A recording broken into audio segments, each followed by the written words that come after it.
जिन पुण्यात्माओं का,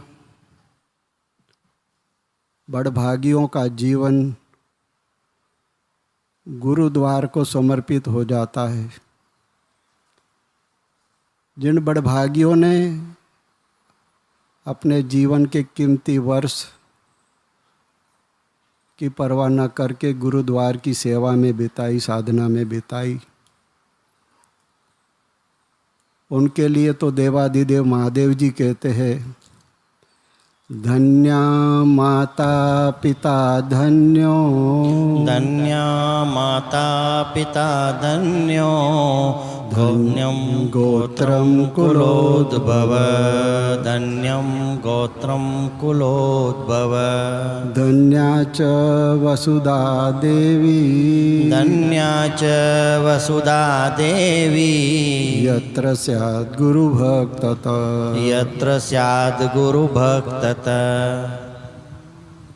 नरेश भाई मानकानी, जिनको आश्रमवासी रूपा भाई के नाम से जानते हैं,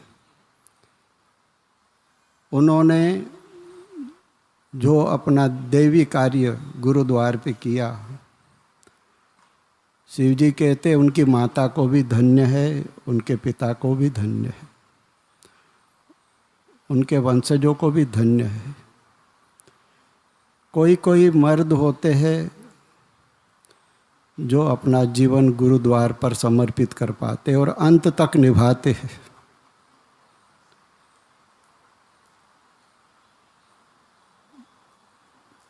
उनकी सरनेम थी मानकानी,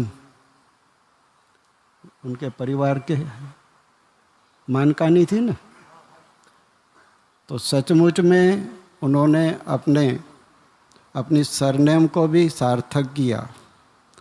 इतने सारे लोग उनको श्रद्धा सुमन अर्पित करने आए। समिति के सज्जन रात को 3-3 बजे तक हॉस्पिटल पे खड़े थे। तो जरूर उन सब गुरु भाइयों के भीतर उनके प्रति मान होगा तभी ना। उनकी सरनेम मानकानी थी, तो उन्होंने ऐसा दिव्य कार्य करके दिखाया समाज में। नहीं तो जवानी में लोग क्या क्या करते हैं, लेकिन उन्होंने अपनी जवानी के कीमती वर्ष 33-35 वर्ष गुरुद्वार की सेवा में लगा दिए। गुरु नानक ने पिछली अवस्था में अपना स्वभाव जानबूझ के उग्र बना दिया था कि जिनको ईश्वर प्राप्ति की ललक नहीं, तड़प नहीं, ऐसे लोग भी आते हैं। कीमती समय जाता है, ब्रह्मानंद की मस्ती में इससे तो बैठे वो अच्छा है। तो उन्होंने जानबूझ के अपना स्वभाव उग्र, ताकि भीड़ भाड़ कम हो। एक परिवार के लोग तीर्थ यात्रा पर निकले। जब वे तीर्थ यात्रा करते करते गुरु नानक के डेरे पर पहुँचे, उनमें एक भाई लहणा भी थे। जब उन्होंने गुरु नानक के दर्शन किए तो बोले मेरी यात्रा पूरी हो गई। कुटुंबियों ने खूब समझाया कि चलो अभी तो तीर्थ यात्रा बाकी है। नहीं, मेरी तीर्थ यात्रा पूरी हो गई। 68 तीर्थ सदगुरु ना चरणे, मीराबाई कहती है। मेरा सबसे बड़ा तीर्थ गुरुद्वार है। गुरुद्वार मेरा मंदिर, गुरुदेव मेरे भगवान। वो वहाँ रहने लगे। कुछ लोगों ने समझाया कि अभी तो नानक देव ने स्वभाव उग्र बना दिया है, कभी कड़क शब्द बोलते, गाली गलौज दे करते, लठ लेके पीछे पड़ते, मारते भी है। तो उन्होंने कहा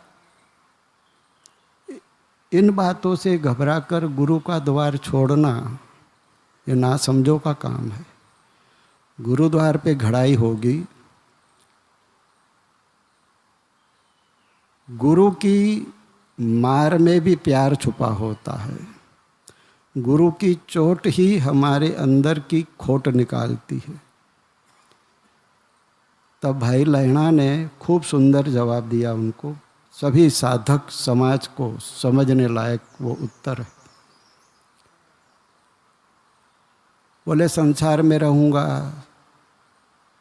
बाल बच्चे परिवार, मरना तो एक दिन सबको ही है।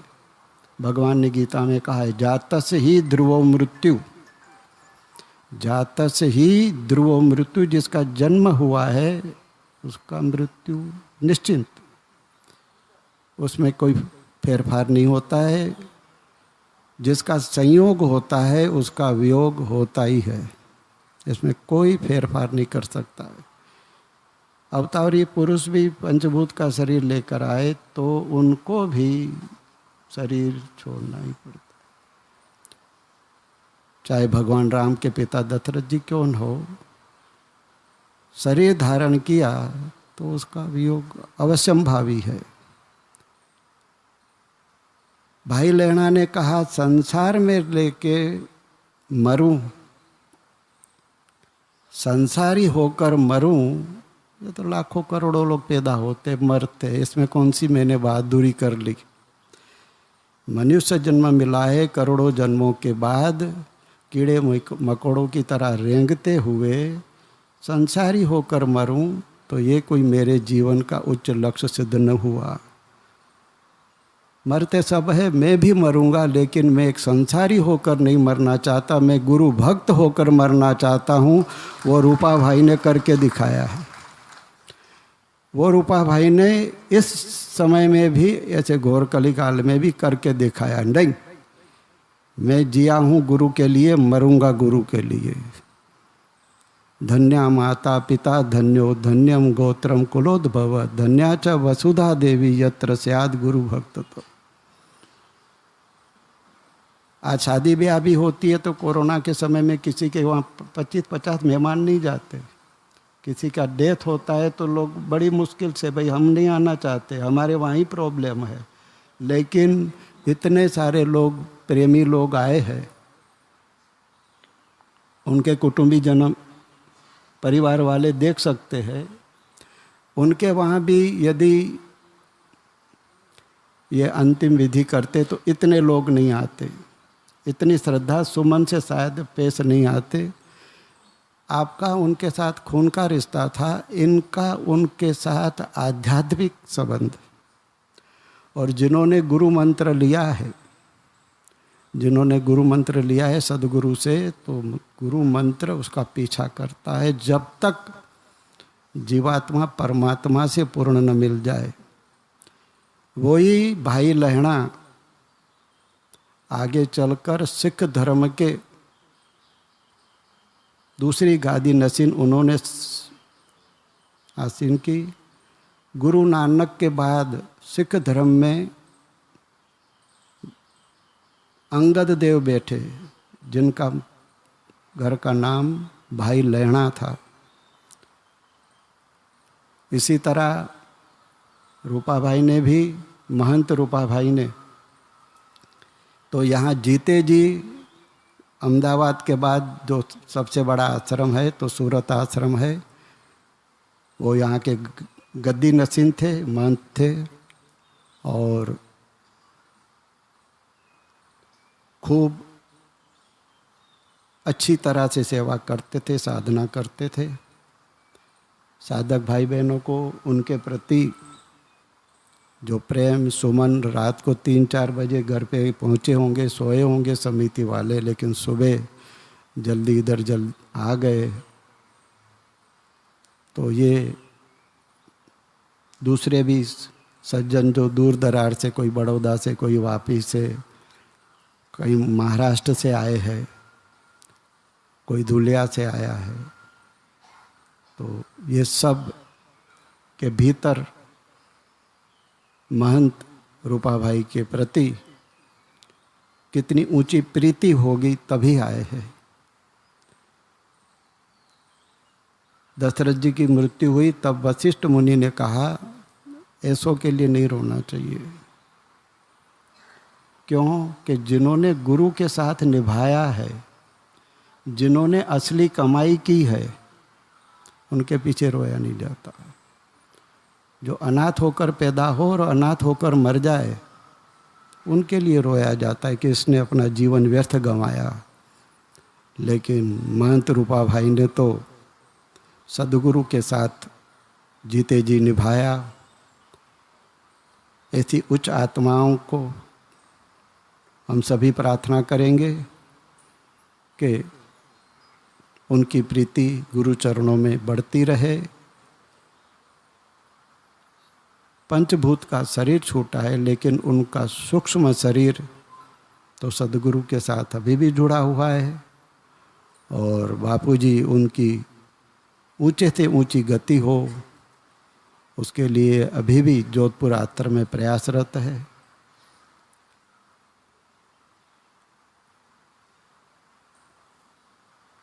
दो मिनट के लिए हम मौन रखेंगे, भीतर ही भीतर उनकी सद्गति के लिए, आत्म उन्नति के लिए प्रार्थना करेंगे।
ओम नारायण नारायण नारायण।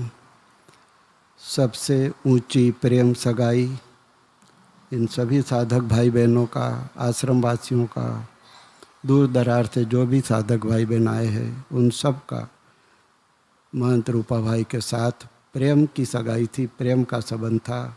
कई लोग आ गए हैं, कई लोग रास्ते में है।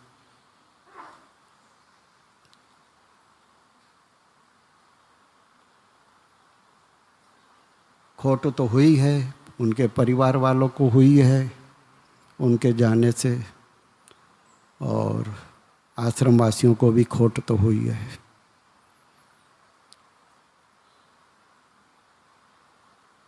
जितने भी आश्रमवासी यहाँ है, दूसरे आश्रमों से आए हैं, जिस दुखद समाचार सुनकर उनका भी दिल द्रवित हो गया था कि ऐसे पक्के गुरु भक्त, एक अच्छे सच्चे गुरु भक्त आज हमारे बीच न रहे।